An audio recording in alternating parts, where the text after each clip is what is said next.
बराबर द्रव्यनी अवस्था बराबर ए द्रव्यनी अवस्था पर दबाणना फेरफाરની શું અસર થાય બરાબર શું અસર થાય તો દ્રવ્યની અવસ્થા છે તેના ઉપર આપણે દબાણ છે તેમાં ફેરફાર કરીએ તો એની શું અસર થાય બરાબર તો જે પણ દ્રવ્ય હોય બરાબર કોઈ પણ દ્રવ્ય હોય તેની અवस्था કઈ છે તેના ઉપર આધાર રાખે છે દાખલા તરીકે ઘન પદાર્થ હોય તો ઘન પદાર્થના દ્રવ્ય કણો હોય એકદમ નજીક આ રીતે ગોઠવાયેલા હોય હવે આપણે જો તેના ઉપર દબાણ આપીએ બરાબર છે તો દબાણ આપવામાં તે ઘન પદાર્થના કણો છે એમાં હવે વચ્ચે જે અવકાશ તો બિલકુલ છે જ નહીં તેથી તે દ્રવ્ય છે એ શું થશે તૂટી જશે બરાબર અથવા તે ભૂકો થઈ જશે અથવા આપણે જે પાત્રથી દબાણ આપીએ છીએ તે નબળું હશે વધુ તો એ પાત્ર તૂટી જશે બરાબર ત્યારબાદ પ્રવાહી પદાર્થ હોય બરાબર તો પ્રવાહી પદાર્થને જો આપણે દબાણ આપીએ તો પ્રવાહી પદાર્થના કણો છે એ થોડા આટલા દૂર હોય છે હવે આ કણોને જો આપણે દબાણ આપીએ તો આ પ્રવાહી પદાર્થના કણો વચ્ચે અંતર થોડું ઘટાડી શકાય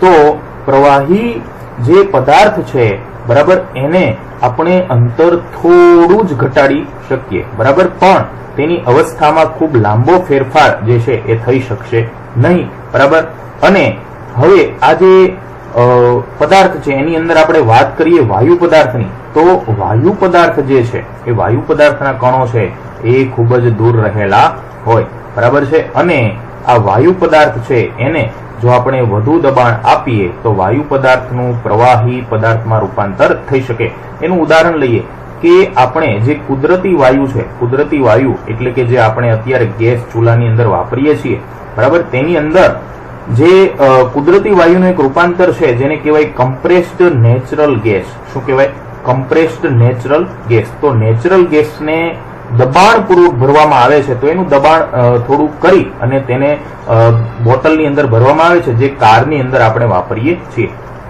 અને તેને એનાથી પણ વધુ દબાણ જ્યારે આપવામાં આવે તો એમાંથી બને છે લિક્વિફાઈડ પેટ્રોલિયમ ગેસ શું બને છે લિક્વિફાઈડ પેટ્રોલિયમ ગેસ એટલે કે વાયુને જ્યારે અતિશય દબાણ આપી તેને લિક્વિફાઈડ એટલે પ્રવાહીકૃત કરી દેવામાં આવે છે એટલે કે જે વાયુ પદાર્થ છે તેને દબાણ કરતા તે પ્રવાહીમાં રૂપાંતર થાય અને જો હજુ વધુ દબાણ કરવામાં આવે તો તેનું ઘનમાં પણ રૂપાંતર થઈ શકે છે બરાબર હવે ત્યારબાદ છે વાયુનું પ્રવાહીકરણ એટલે શું શું પ્રશ્ન છે વાયુનું પ્રવાહીકરણ એટલે શું તો વાયુ જે છે એનું પ્રવાહીકરણનો મતલબ થાય કે વાયુ પર તમે કોઈ પણ પરિસ્થિતિ એપ્લાય કરો અને એ વાયુ છે તેમાંથી પ્રવાહીમાં રૂપાંતર કરો તો તેને વાયુનું પ્રવાહીકરણ કહેવાય આવું બે પદ્ધતિથી થઈ શકે એક થાય દબાણથી જે આપણે ગયા પ્રશ્નની અંદર જોયું અથવા તેનું તાપમાન છે એ તાપમાન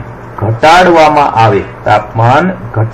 આવે તો પણ આ ક્રિયા થઈ શકે છે તેનું પ્રવાહીમાં રૂપાંતરણ થઈ શકે છે બરાબર જેને લિક્વિફિકેશન ઓફ ગેસ કહેવામાં આવે છે બરાબર તો વાયુનું પ્રવાહીકરણ આપણે સમજ પડી ગઈ હશે હવે જે ઘન CO2 એટલે કે સૂકો બરફ જે છે બરાબર એ સૂકો બરફ શું છે તેના વિશે જોઈએ તો જે વાતાવરણીય દબાણ છે બરાબર વાતાવરણીય દબાણ બરાબર તે એક એકમ હોય એટલે કે એક વાતાવરણીય દબાણ 1 atm બરાબર એટલું એટમોસ્ફિયર પ્રેશર હોય તો ઘન CO2 જે છે બરાબર છે CO2 વાયુ જે છે તે પ્રવાહી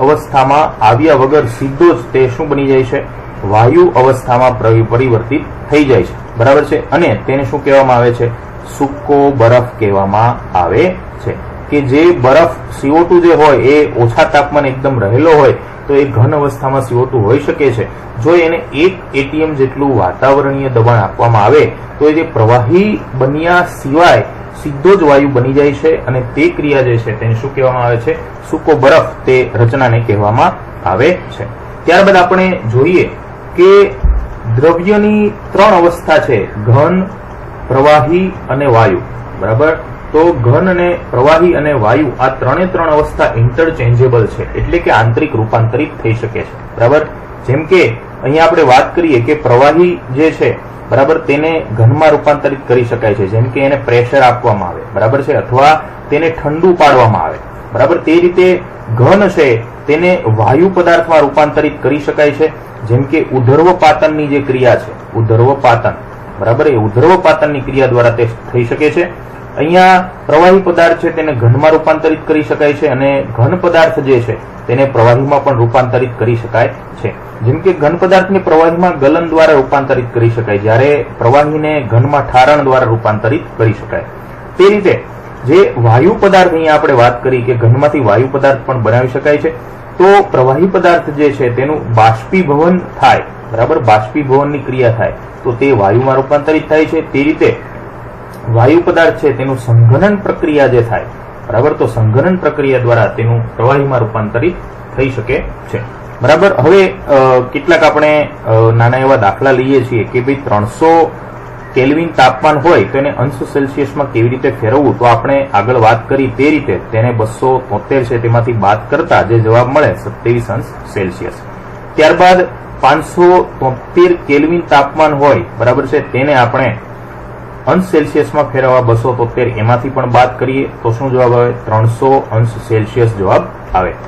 તે રીતે હવે જો અહીં આપણને અંશ સેલ્સિયસ આપેલા હોય અને તમારે એને કેલ્વિનમાં ફેરવવું હોય, દાખલા તરીકે અહીંયા 35 અંશ સેલ્સિયસ આપેલા હોય અને તમારે કેલ્વિનમાં ફેરવવું હોય તો એમાં 273 તમારે એડ કરી દેવાના, તો જે જવાબ આવે તે શું હોય? કેલ્વિન, બરાબર.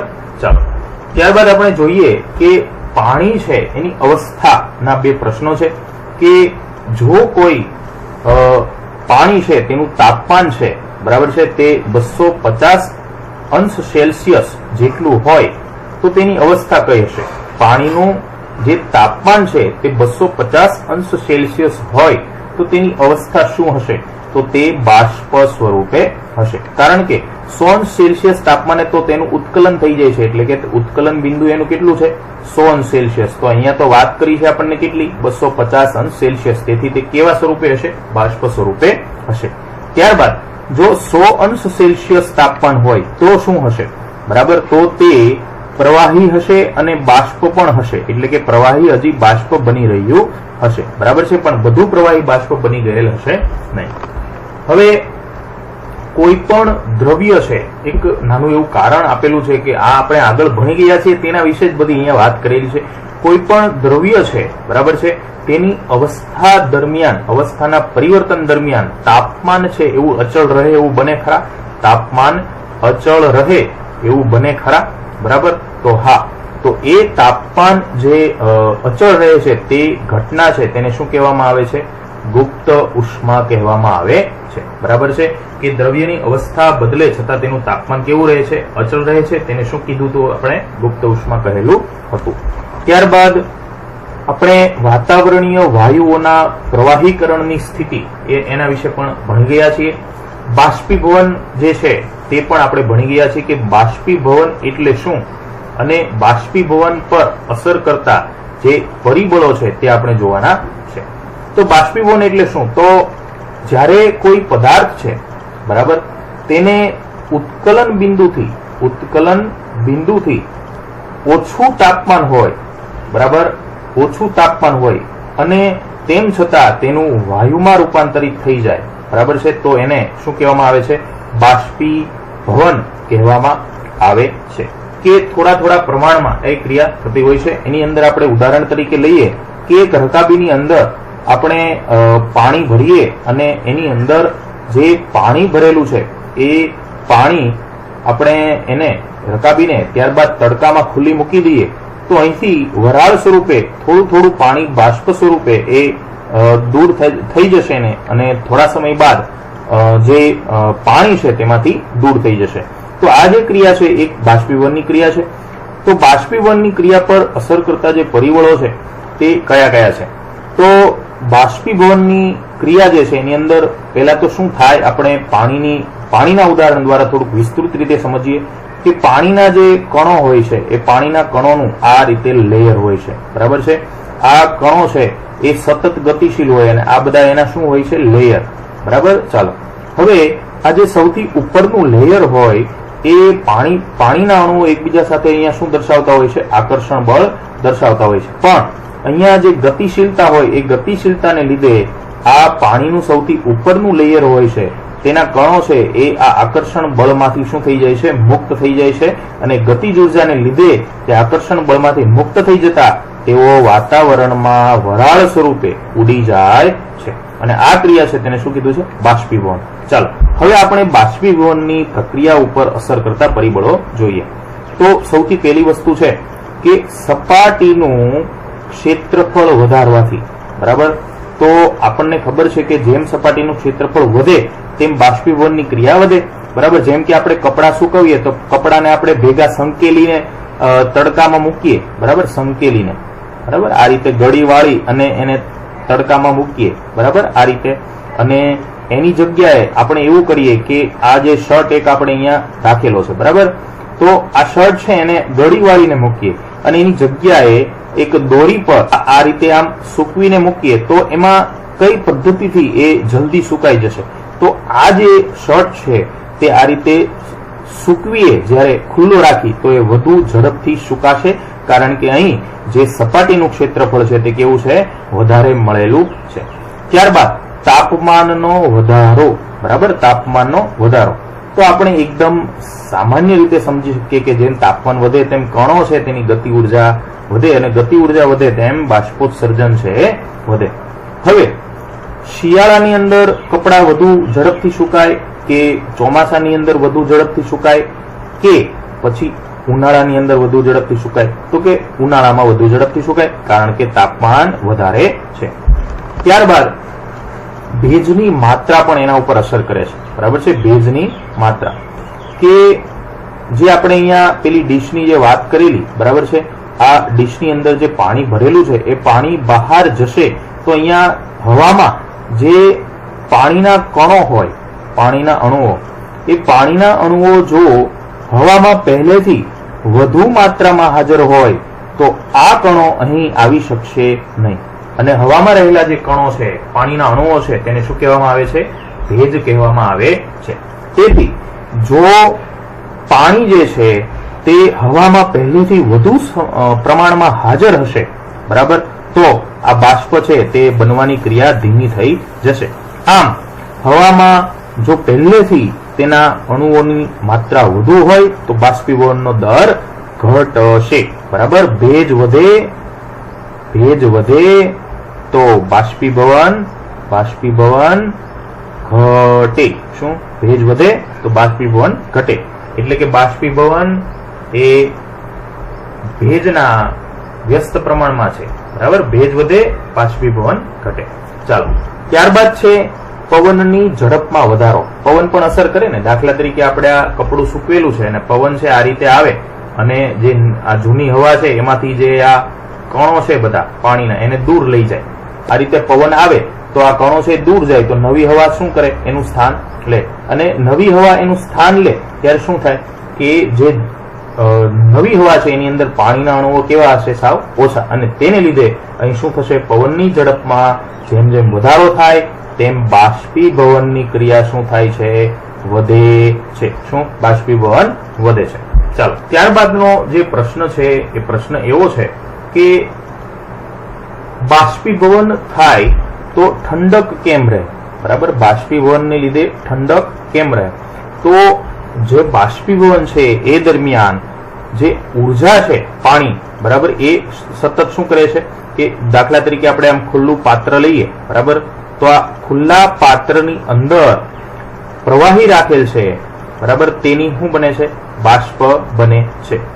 બાષ્પીભવન દરમિયાન છે એ ઉર્જા છે એ ગુમાવે છે અને એ ઉર્જાને પુનઃ પ્રાપ્ત કરવા આજુબાજુના વાતાવરણમાંથી જે તાપમાન છે, ઉષ્મા છે, તેનું ત્યાં શોષણ થાય છે અને તેને લીધે આસપાસના વાતાવરણમાં શું થાય છે? ઠંડક પ્રસરે છે. ત્યારબાદ ઠંડો જે પાણી હોય એનો ભરેલો એક ગ્લાસ હોય, બરાબર છે. આ ઠંડા પાણીનો ભરેલો આ જે ગ્લાસ છે, તો આ ગ્લાસની અંદર આસપાસ પાણીના ટીપા જે છે એ અહીંયા બાજી જશે, બરાબર. આવું શા માટે થાય? તો એકદમ ઠંડો આપણે શું ભરેલો છે? ગ્લાસ ભરેલો છે. એ ગ્લાસની જે આ બાહ્ય સપાટી છે, બરાબર, એ ગ્લાસની જે આ બાહ્ય સપાટી છે ત્યાં આજુબાજુમાં જે અહીંયા હવાના કણો હોય, બાષ્પના કણો હોય, એ પાણીના જે અણુઓ છે તે આ સપાટી પર આવી ઠંડા પડશે અને ઠંડા પડી તેનું વાયુમાંથી પ્રવાહી અવસ્થામાં રૂપાંતરણ થાય છે. આથી આ જે ક્રિયા છે તે થાય છે કે ઠંડા પાણીથી ભરેલ ગ્લાસની બહારની સપાટી પર પાણીના ટીપા છે એ બુંદ સ્વરૂપે દેખાય છે. હવે ગરમ તેમજ સૂકા દિવસોમાં કુલર વધુ ઠંડક આપે છે. શું કહે છે? ગરમ અને સૂકા દિવસમાં કુલર વધુ ઠંડક આપે છે. બરાબર? આવું શા માટે થાય? બરાબર, આવું એ માટે થાય કે ગરમ અને સૂકા દિવસમાં જે બાષ્પીભવન છે એ બાષ્પીભવન કેવું હોય છે? ખૂબ જ વધુ હોય છે. જેટલું બાષ્પીભવન વધુ તેટલી ઠંડક વધુ પ્રસરે છે. બરાબર? ત્યારબાદ ઉનાળામાં માટલાનું પાણી છે એ ઠંડુ હોય. બરાબર? તો ઉનાળામાં જે માટલાની સપાટી છે એ માટલાની સપાટી પર પાણી જે છે તેનું શું થતું હોય છે? બાષ્પીભવન થતું રહેતું હોય છે. તેથી ઉનાળામાં માટલાની સપાટી જે છે તેના ઉપરથી પાણી ઠંડુ બનતું હોય છે. હવે આપણે બીજું કહીએ કે એસિટોન, પેટ્રોલ, અત્તર, એસિટોન, પેટ્રોલ, અત્તર આ બધી વસ્તુ છે એને આપણે ખુલ્લી હથેળી પર મૂકીએ. બરાબર છે? ખુલ્લી હથેળી પર મૂકીએ તો એને લીધે શું થાય છે કે આપણે ખુલ્લી હથેળી પર મૂકીએ તો એને લીધે આપણને અહીંયા ઠંડકનો અનુભવ થાય છે. શું થાય છે? ઠંડકનો અનુભવ થાય છે. એવું શા માટે થાય છે? તો આ પદાર્થ જે છે તે બધાના જે ઉત્કલન બિંદુ છે, ઉત્કલન બિંદુ તે લગભગ એમ ગણીએ કે 37 ડિગ્રી સેન્ટીગ્રેડ કરતા ઘણા ઓછા છે. શું છે? 37 ડિગ્રી સેન્ટીગ્રેડ કરતા ઘણા ઓછા છે. આથી આ ઘટક કણો જે છે જ્યારે અહીંયા આપણી હથેળી પર આવે છે તો ઉર્જા ગ્રહણ કરી લે છે અને બાષ્પીભવન પામી જાય છે. તેથી આપણને હથેળી પર તે 20 ડિગ્રી અથવા 25 ડિગ્રી એવું તાપમાન છે એનો અનુભવ થાય છે. બરાબર? ચાલો ત્યારબાદ આપણે વાત કરીએ કે આપણે જે રકાબી હોય એની અંદર ચા લઈએ. બરાબર? રકાબીમાં ચા લઈએ અને એક કપ હોય એની અંદર ચા લઈએ તો કઈ વસ્તુની અંદર ચા ઝડપથી ઠરશે? તો અહીંયા સપાટીનું ક્ષેત્રફળ છે એ શું થાય છે? વધી જાય છે. જ્યારે ઉપરની સપાટીનું ક્ષેત્રફળ અહીંયા ઓછું છે, જ્યારે અહીંયા વધુ છે. તેથી ચા અહીંયા ઝડપથી ઠરશે. તેથી આપણે ઝડપથી ચા પી શકીએ છીએ. બરાબર? અને ત્યારબાદનો પ્રશ્ન છે કે ઉનાળામાં આપણે કેવા કપડાં પહેરવા જોઈએ? બરાબર?